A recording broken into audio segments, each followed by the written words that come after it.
All right, in this video, this is going to be the first video of section 5.5, the definite integral. Before we get into that kind of stuff, let's look at area under a curve again, okay? Everything that we looked at so far, we had a curve that was always positive. Let's suppose we have a curve that's negative, that's under the x-axis. And we're looking at the area between the curve and the x-axis. Let's take this curve, f of x equal to negative x squared minus 1. And let's look at the area from 0 to, let's say, 1 here, okay? So we're looking at this area under the curve right here. Let's approximate it by using two rectangles. So I'm going to split this curve in half, or this interval right here in half, call that a half. I'm going to use right-hand rectangles. It doesn't really matter. Both of them get the point done here. All right.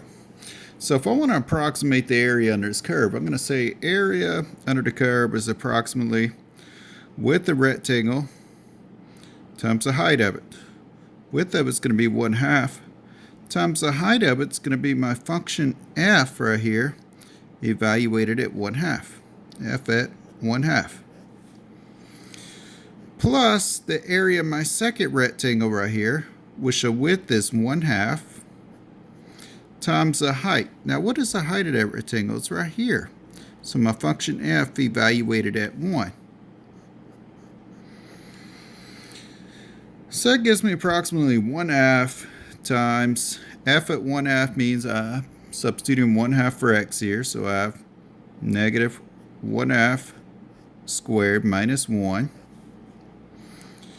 plus 1/2 times f of 1. So that's negative 1 squared minus 1. Alright, so let's see what happens here. We get 1/2 times.